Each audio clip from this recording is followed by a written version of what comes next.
Chargesheet সে সময় দিতেই হতো। চার্জশিট যদি না দেওয়া হতো, একটু আগে তুমি যে 5 জনকে দেখালে যারা এখন জেলে রয়েছেন তারা কিন্তু জামিন পেয়ে যেতেন।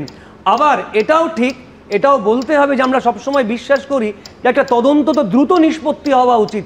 দ্রুত তদন্ত নিষ্পত্তি না হলে কিন্তু প্রশ্ন উঠবে, আর এই ধরনের প্রশ্নগুলো তো প্লেটে সাজিয়ে দেওয়া হয় সিবিআই বা ইডিকে। দাগিদের কথা বলছো, যারা টাকা দিয়েছেন টাকা নিয়েছেন তাদের কথা বলছো, আচ্ছা যারা টাকা দিয়েছেন তাদেরও কেন গ্রেপ্তার করা হবে না? বা এই বিরাট দুর্নীতি এবং তার কনস্পিরেসিতে তাদেরও অ্যাবেটমেন্ট রয়েছে, সেটা তো ভুলে গেলে চলবে না।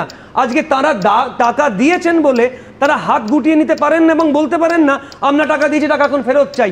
মনে রাখতে হবে পশ্চিমবঙ্গের এই অবনমনের জন্য আপনারাও সমান দায়ী। ভারতবর্ষের ট্র্যাজেডিটা হলো সবাই জানে যে সিবিআই এবং ইডি এই মুহূর্তে কি করছে, কোন কোন মামলা করছে, কোন কোন মামলা তদন্ত কোন জায়গায় আছে।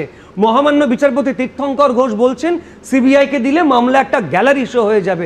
তবু দুর্ভাগ্যের বিষয় সাধারণ মানুষ দিনে অন্তত 50টা মামলা হাইকোর্টে দায়ের করছেন এই সিবিআই তদন্ত চেয়ে।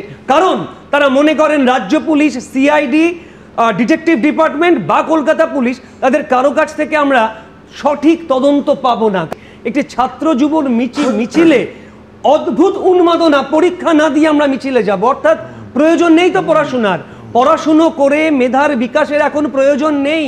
এখন ওইভাবে ওই মিটিং মিছিলে হেঁটে বা গয়না বন্ধক দিয়ে সেই টাকা দিয়ে আমি চাকরি পাবো। আমার ধারণা, বলতে দুঃখ হচ্ছে যে আমরা কোথায় পিছিয়ে গেলাম। পড়াশুনো আমরা করব না, আমরা একটা মাধ্যমিক পরীক্ষা ঠিকমতো নিতে পারি না, সেক্ষেত্রে প্রশ্ন ফাঁস হয়। আমরা উচ্চ মাধ্যমিক পরীক্ষার যথাযথ সময়ে রেজাল্ট আউট করতে পারি না, আমরা জয়েন্ট এন্ট্রান্স বা অন্য পরীক্ষাগুলির রেজাল্ট আউট করে ঠিক সময় ভর্তি করতে পারি না, আমরা সরকার চালাচ্ছি। এইভাবে আমাদের পশ্চিমবাংলার যুব সমাজ এগিয়ে চলেছে, কোথায় গিয়ে পৌঁছচ্ছি এটা আবার ভাবা দরকার। তাহলে যারা দাগি তাদের লিস্ট যদি পাবলিশ হয়, তাহলে আমরা যে দাগি নয়, আনটেন্টেড, সেটা আপনি বলছেন, অথচ আমাদেরকে আবার একটা অনিশ্চিত ভবিষ্যতের এই যন্ত্রণা নিয়ে আমাদেরকে পরীক্ষার দিকে ঠেলে দিচ্ছেন। এটা কি বিচার হলো? এটা কি বিচার পেলাম? এটা যোগ্য শিক্ষকরা কি বিচার পেল? আমাদের যত রকমই দুর্নীতি হোক, এই 15,403 জন, তার সঙ্গে এই 3,400 জনের যে মতো যে সংখ্যাটা অশিক্ষক কর্মচারী, তাদের বিরুদ্ধে একটাও অভিযোগ নেই।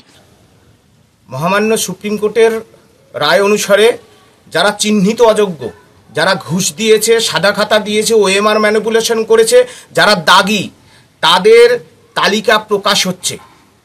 মাননীয় চেয়ারম্যান সিদ্ধার্থ মজুমদারের হলফনামা সুপ্রিম কোর্টে জমা পড়েছে, সেখানে 15,800 জন আনটেন্টেড। তাহলে আমরা যারা আনটেন্টেড, যারা ঘুষ দিইনি, সাদা খাতা দিইনি, এসএসসি বোর্ড, রাজ্য সরকার, হাইকোর্ট, সুপ্রিম কোর্ট, কোথাও যখন বা সিবিআই কোথাও যখন আমাদের নামে অভিযোগ নেই, আমরা কেন পরীক্ষায় বসবো? পরীক্ষায় বসবে আমরা বিচারপতি, সুপ্রিম কোর্টের মাননীয় বিচারপতিদ্বয় যারা আছেন তাদের দৃষ্টি আকর্ষণ করছি। আমরা দেশের রাষ্ট্রনায়ক, দেশের প্রধানমন্ত্রী, রাষ্ট্রপতি সকলের দৃষ্টি আকর্ষণ করছি।